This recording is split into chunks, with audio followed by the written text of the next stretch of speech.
So you know it's not a crime to be fascinated by all things criminal.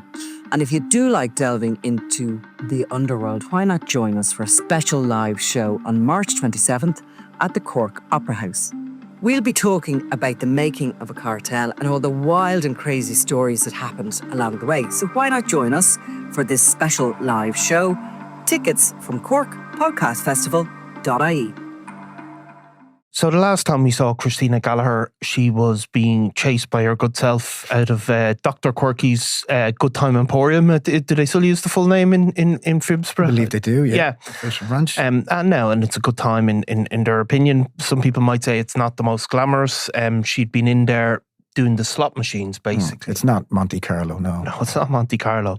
So it looks quite, it's not Monte Carlo, and it's not the most glamorous. But we heard from your story how while she may be putting in a few euro coins into the slot machines, there's still big money in the House of Prayer surrounding Christina Gallagher. For the people who don't know her well, tell us a bit about, well, we describe her as a fake visionary.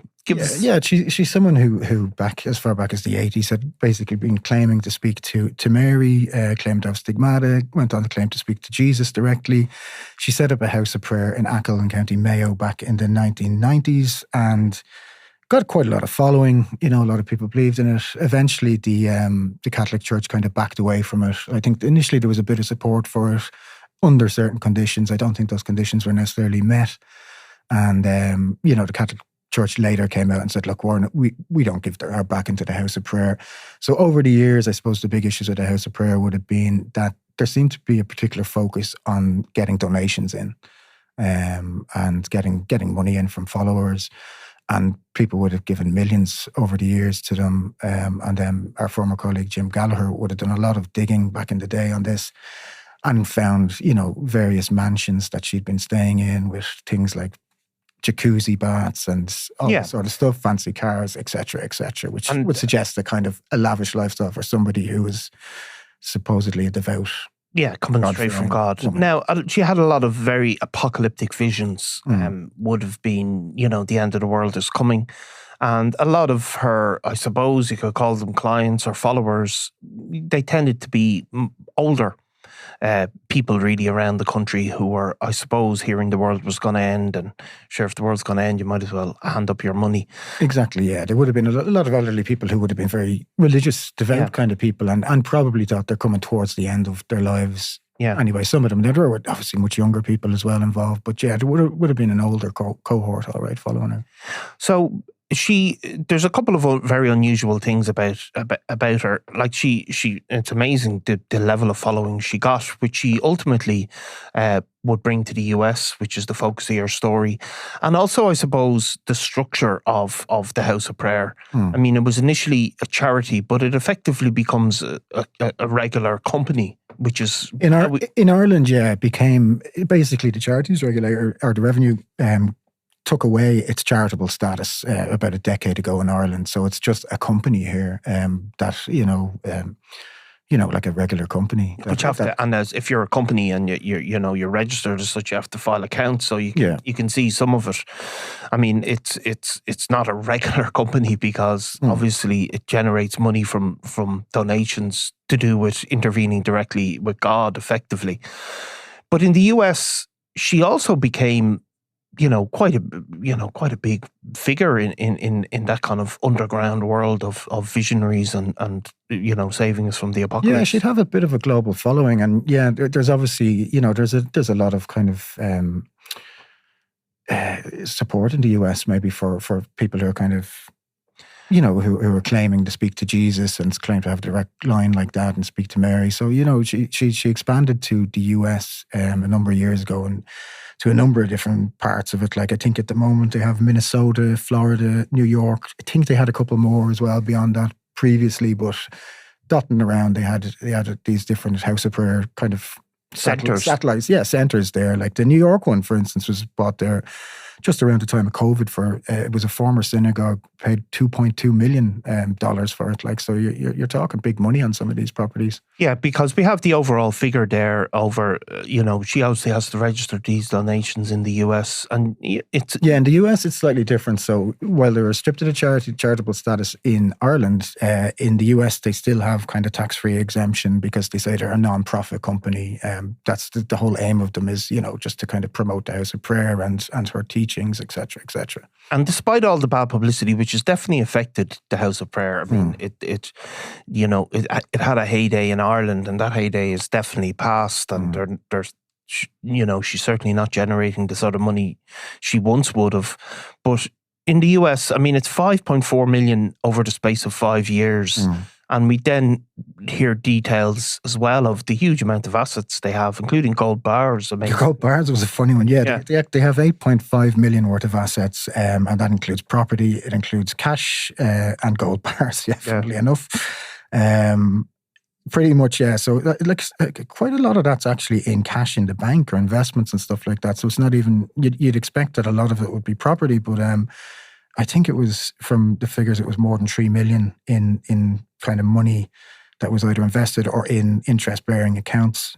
So it's quite a lot of cash flowing through it. Yeah. The gold bars, obviously kind of is something that would jump out at you. I think when they were initially filed in the accounts, like a number of years ago, they were valued at $300,000. They'd be worth a lot more now because gold has increased in price. It's more than doubled since those accounts were filed. And actually, I think they might have even bought the gold earlier, so it's probably even higher than double. So shrewd investment, but that's a prayer there. And she seems to have done well out of the COVID vaccines, which she did some, I mean, she didn't pull her punches, Christina Gallagher, did she? No, I think because we obviously spoke at the time to family members of followers here in Ireland, and she was putting out messages at the time of COVID saying that those who received the vaccine would receive the mark of the beast, which obviously was quite a controversial thing to say. So I think what a lot of relatives of people who were involved in the House Prayer were really concerned about there was that their elderly relatives weren't going to get a vaccine, and they might put themselves and their health at risk by that. Yeah. So we don't, like Christina Gallagher, obviously, when you got her outside Dr. Quirkey's, was it last year? Yeah. Do we know, is she still running the House of Prayer in Ireland? Is she still regularly appearing there? Do we know what sort of numbers are there? Because I remember probably a couple of decades ago now, when Jim was doing the stories, I mean, there'd be huge crowds. But there was massive crowds, yeah. The crowds have depleted over the years. I think I was told recently that she's not making as many appearances nowadays in Ireland as she had previously. So she's less around than she used to be, as far as I'm aware. And I don't think the crowds are what they used to be. Yeah. And then in America, from what I've been told recently, crowd numbers have dwindled a fair bit since last year. So these accounts would have covered up until the end of 24. It's just the way accountancy works. The ones for up until the end of 25 will only come out towards the end of this year, just the way the accountancy system works.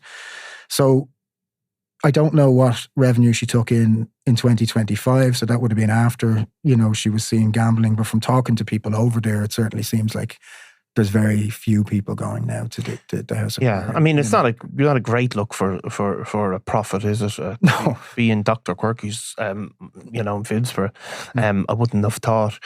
But she still reacts on social media, doesn't she? Though again, she's certainly become hyper aware of the bad publicity and doesn't. She has been for a long time hyper aware of the bad publicity. She would have put out different statements, or the House of Prayer would have, or people supporting her would have put out statements, kind of attacking any media criticism, whether it's the Sunday World or Crime World or any of the other publications that might have covered her before.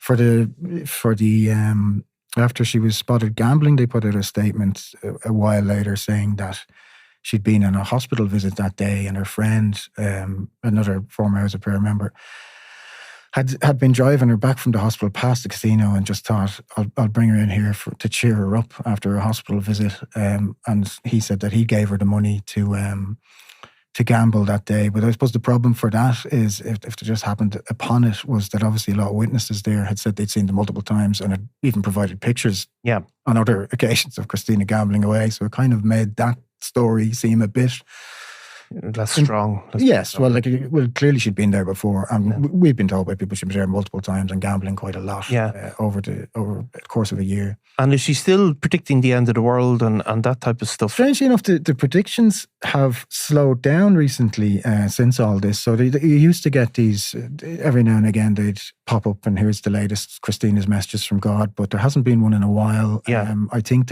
she's due to give another message, I think, to the devotees very soon. Whether that'll be publicly released now, I don't know, because there certainly hasn't been much public release in the last while. Because, I mean, there was old footage, wasn't there, of her sort of taking fits and getting messages, and was there healing and things like that going on? Yeah, she claimed to be a healer, so you would have had a lot of people who claimed they'd gone to see her and they'd been healed by this, that, and of whatever different ailments they might have had, and that sort of stuff as well. That was a big issue when you had, older people who might be suffering from ill health. There was a lot of the supernatural sort of feel to it going on as well at the time. So, yeah. And then they have the gift shop there where they sell all these different kind of items. There's a famous kind of picture that they sell for €250 of Mary, and it's supposed to offer holy protection. To people, and particularly when they go on saying that the apocalypse is coming according to Christina and the end of days are coming, and they'll say that this picture is going to provide protection to you when they come. And funnily enough, in one of her claimed speeches to God, or God's speeches to her, or Jesus's, when he talked to her, he discussed price increases on the picture, and said anybody who complained about the upcoming price increases wouldn't get the holy protection it offered. There you go. He's a God of everything or God of nothing. Well, anyway, either way, Alan, we're in the wrong business clearly when it comes to generating revenue, but we'll come back to this story again as Christina reappears. So thanks very much. Thank you.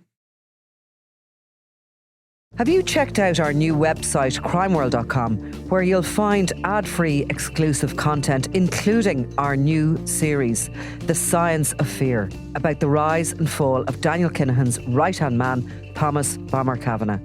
Subscribers can listen to all 9 parts, but for those of you not yet signed up, here's an extract from part 1. It's July 25th. Ipswich Crown Court. 3 of Ireland's most notorious criminals flicker onto the courtroom screens from prisons across England. Thomas Bomber Kavanagh appears on Zoom from Belmarsh Prison, looking surprisingly tanned and trim in a dark grey t-shirt. Beside him on the screen, his lieutenants Gary Flash Vickery and Daniel Canning appear from other prisons, fidgeting in their seats. In contrast, Kavanagh sits bolt upright with arms folded across his chest and listens intently in an interview room with bathroom blue walls. As a female prison guard nips in and out of Kavanagh's interview room, the exasperated judge, Justice Martin Levitt, stops proceedings to scold, "We'll just wait for Belmarsh to stop coming in and out of the room because it's interrupting us yet again." Over the morning, there are various arguments set out by wigged barristers who call each other "my learned friend" in clipped British accents. But the outcome is clear. Kavanagh has 3 months to pay back more than €1.26 million in criminal assets, or face another 12 years in prison. One by one, the court strips him of his assets: luxury watches, designer clothes, equity in a Majorcan property, rental income, cash seized by police, and even the cost of a family holiday to Cancun. And the biggest blow, his half share of a fortified Tamworth mansion, the marble-floored stronghold where he reigned like an Italian mob boss in the English Midlands. The court was told his wife, Joanne Byrne, the sister of David Byrne, who was murdered in the Regency, had not responded to a court notice. Kavanagh, sitting at a wooden desk in Belmarsh, betrays no sign of emotion at the prospect of losing the family home. But behind that blank stare is a man who once weaponised fear with precision. Police wiretaps revealed a mobster, almost scientific, in his obsession with torture, casually calculating exactly how much pain he could inflict, terrifying men into loyalty without paralysing them completely. Britain's National Crime Agency finally brought him down, jailing him for 26 years. Now, here in Ipswich Crown Court, they're dismantling what's left of his empire.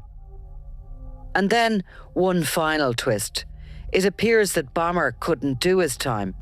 In a scheme that wouldn't have been out of place in a Guy Ritchie movie, Kavanagh tried to shave some time off his 21-year sentence for drug smuggling by orchestrating a plot from behind bars.